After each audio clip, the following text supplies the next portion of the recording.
Hello guys! Welcome to my another vlog. Kick off natin para sa huling balikbayan sa 2025.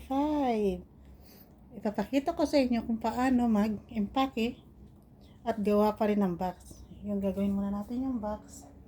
Ay, ito ang kailangan natin. Yung kahon, packing tape, at ito. Para ma-seal natin ang ating balibayan box. Sige, I'll be back soon. Ayan guys, every time na magkapa kayo, ganito siya. Tapos, laging dalawa. Dalawa ang gagamitin nyo para talagang sold na sold siya. Para lang tayo nagbabalot ng regalo. Ganyan lang siya. Tapos,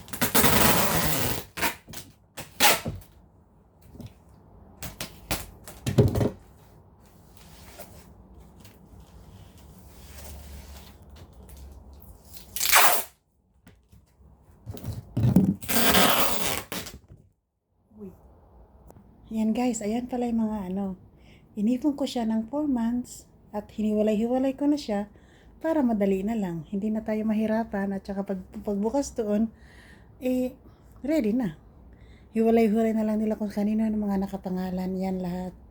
At dito naman sa amo ko, pinapayagan ako mag-impake. So, sa atin, mas okay kasi ang iba, dinadala pa doon sa warehouse o sa branch.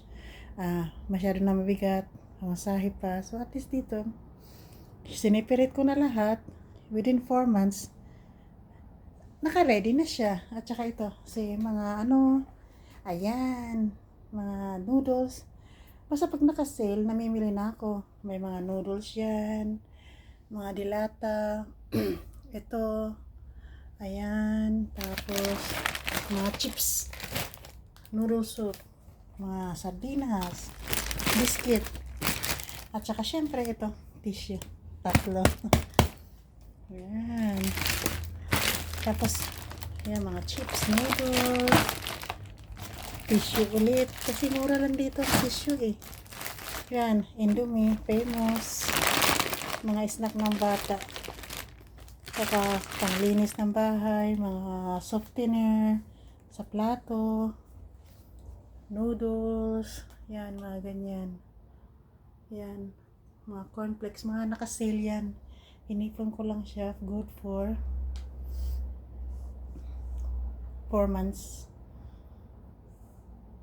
In one year, 2 beses ako nagpapadala. So, ayan na guys, yung print. Babaliktaran natin. Kasi doon ang harapan. Pero sulatan muna natin siya. Guys, umpisa na natin mag-impake, diba? Laki-laki niya. Ano lang yan siya? 800 Hong Kong dollar. Wow, laki-laki. Pakita ko sa inyo kung paano ko mag-impake para hindi siya lalagyan ko muna siya ng mga tela dyan. Nilagyan ko na siya ng tela. Ayan, okay. Mag-impake na tayo. Maglalagay na tayo. Di pwede itakilid. Tatlo. Pwede. Pagkakilid mo. Para hindi madumihan. Hindi.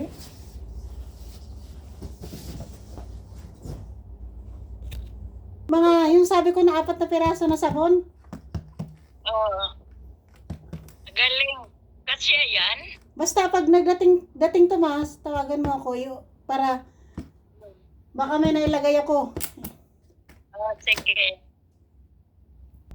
Ito guys. Tissue. Ayan guys, di pa nga tayo puno na. Marami pa. Paano kayo magkakasya to lahat? Bahala na.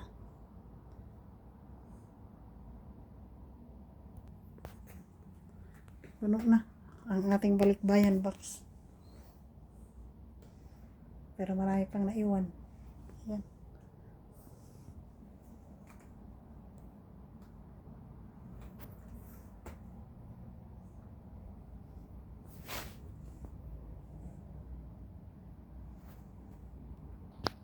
Tapos na guys, ang aking balikbayan box.